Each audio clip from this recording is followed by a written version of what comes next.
Assalamu alaikum everyone. My name is Khalid Khan and you are watching a video of Learn English with Khalid Khan.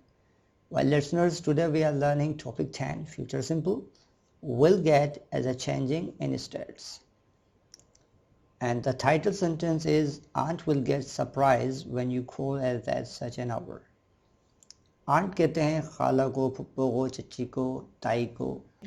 Well, aunt will get surprised means वो हो जाएंगी, क्या कहते हैं, surprise को शशोपंज में आ जाएंगी या कंफ्यूज सी हो जाएंगी अगर आप उनको इस टाइम पे, अजीब टाइम पे कॉल करेंगे. सच एन आवर का मतलब होता है कि अजीब सा टाइम. अच्छा, अजीब सा टाइम क्या हो सकता है वैसे बाय द वे? जैसे कि रात को 2:30 बजे 3 बजे कॉल करना और बोलना मुझे आपसे ये बात करनी थी, कल मुझे आपसे ये काम था, फलाना ढिमाका. तो ये कहने का मकसद ये है कि ये अखलाकी तौर पर भी अच्छा नहीं लगता कि कोई शख्स किसी अजीब से वक्त में किसी को कॉल करें, या तो वो चच्ची हो, पुप्पो हो, या मामू हो, खालू हो, कोई भी होगा वो बुरा ही मानेगा, जाहिर सी बात है. तो ठीक है, तो अखलाकी तौर पे भी अच्छी चीज़ नहीं है. भले एनीवे, जैसे कि हम बाखूबी समझ चुके हैं कि हर ज़माने में, जैसे कि प्रेजेंट में, पास्ट में और फ्यूचर में, अब हम 4 वेरिएशन के तौर पे हम 4 वर्ब्स को सीख रहे हैं, उनकी स्टडी कर रहे हैं. आज हम सीख रहे हैं will get as a changing in future state, यानी कि फ्यूचर की स्टेट में भी तो चेंजेस आएंगी ना.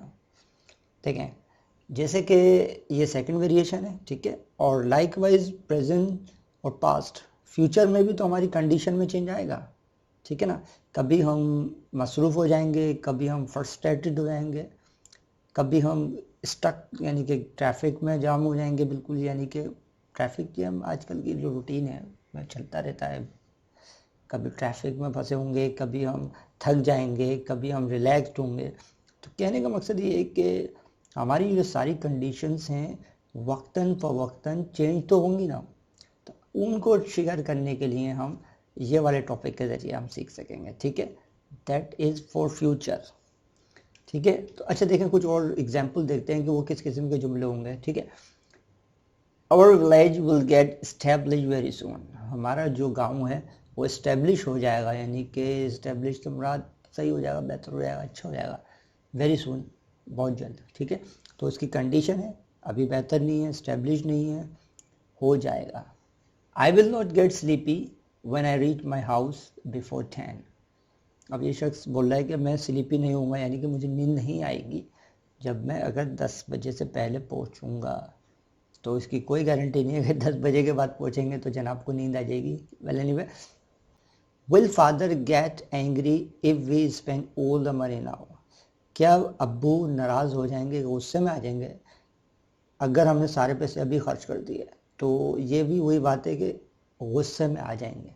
फ्यूचर के लिए हैं, अभी के लिए बिल्कुल सही है. नो टेंशन, नो कुछ नहीं, बिल्कुल कूल एंड काम, don't worry. Okay, it will not get very hot in the Noon this Saturday. इस हफ्ते के दिन दोपहर में बहुत ज़्यादा गर्मी नहीं होगी. तो ये भी कंडीशन के बारे में बात हो रही है. You will get late if you drive with this speed. आप लेट हो जाएंगे अगर आप इस स्पीड से गाड़ी चलाएंगे. देखें कितना सारा इस्तेमाल है इसका. You will get hurt if you play with this knife.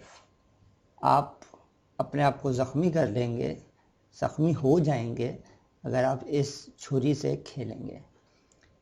Don't worry, you will get better very soon.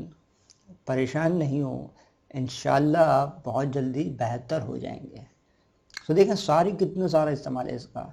Don't visit me after 10 because after 10 I will get busy with cleaning. ये बड़ा प्यारा जुमला है. अक्सर हम इसको इस्तेमाल कर रहे होते हैं कि अपने फ़ायदे के लिए कि भाई इतने बजे के बाद मत आइएगा, मैं ये काम कर रहा हूँ. और कभी कभार वो सच होता है, तो कभी कभार वो, जी हाँ सही समझे, वो होता है, यानी कि वाइट लाई. ओके, तो वो कह रहा है बंदा कि 10 बजे के बाद विज़िट मत करना, मुझे मिलने नहीं आना, मैं मसरूफ़ हो जाऊँगा क्लीनिंग में, यानी कि मैं सफाई में लग जाऊँगा. ठीक है, सफाई घर की जो होती है, हाथ की सफाई नहीं, घर की सफाई. वेल एनीवे, देखें अब सब्जेक्ट तो वही है, फर्स्ट पर्सन, सेकंड पर्सन और थर्ड पर्सन. ठीक है, तो सब के सब में सेम ट्रीटमेंट है, यानी कि बहुत सिंपल है. सबके साथ हम विल के साथ गेट लगाएंगे, तो कोई टेंशन ही नहीं है इसमें. क्या ख्याल है? चले आगे बढ़ते हैं, अब देखते हैं. अच्छा देखें, इसके अंदर सबके सारे के सब्जेक्ट के साथ एक से सेम ट्रीटमेंट है, तो मैंने एक की मिसाल दे दी है खाली, ताकि एक की मिसाल काफ़ी है। और कोई भी सब्जेक्ट हो, हम सबके साथ विल के बाद गेट लगाएंगे प्लस एक्स्ट्रा वर्ड लगा देंगे। और मैंने मिसाल दी है शी, अफर्मेटिव है, शी विल, और शी विल को कॉन्ट्रैक्ट करेंगे तो she will get emotional if you move her accent. अच्छा, ये बड़ा प्यारा है। अक्सर ये लड़कियों को क्या, हर किसी को बुरा लग जाता है, उनका जो जिस स्टाइल में वो बात करते हैं उस स्टाइल की नकल की जाए तो बंदा बहुत जल्दी है ना वो गुस्से में आ जाता है, नाराज़ हो जाता है, ऐसा होता है। ये प्रीटी साइकोलॉजिकल है। भारत देखें, शी विल गेट इमोशनल, यानी कि वो हर वक्त नहीं है, वो इमोशनल हो जाएगी if you mock her accent, उसके एक्सेंट की नकल उतारेंगे तो। शी विल नॉट, और विल नॉट की कॉन्ट्रैक्शन है won't, she won't get emotional if you mock her accent. अब ये बात दूसरी हो गई, आप उसके एक्सेंट की जो एक्टिंग करेंगे तो फिर भी वो नाराज़ या इमोशनल नहीं होगी, इमोशनल लिखा हुआ से। Will she get emotional if you mock her accent, क्या वो इमोशनल हो जाएगी अगर आप उसका एक्सेंट को कॉपी करेंगे। Will she not get emotional if you mock her accent, तो ये निगेटिव इंटरोगेटिव इस तरह बनेगा।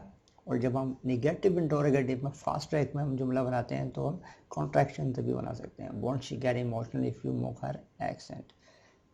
वेल एनीवे लिसनर्स, टॉपिक बहुत आसान था आज का, और मुझे लगता है कि बहुत आसानी से समझ में भी आ गया होगा। ठीक है, तो वीडियो आपको अच्छी लगी हो तो प्लीज़ अपने circle of friends, circle of relative में ज़रूर शेयर कीजिएगा, जिस तरह आपको समझ में आई है, जिस तरह आपको अच्छी लगी, हो सकता है उनको भी अच्छी लगे, प्लीज़ उनको सेंड करिएगा, और हो सकता है किसी की समझ में आए और वो हमारे इस एक्टिविटी से वो अंग्रेज़ी ज़बान को सीखने में उसको मदद मिल सके। वेल एनीवे, मिलते हैं अगली वीडियो में, जब तक कि अपना बहुत सारा ख्याल रखिएगा। अल्लाह हाफिज़।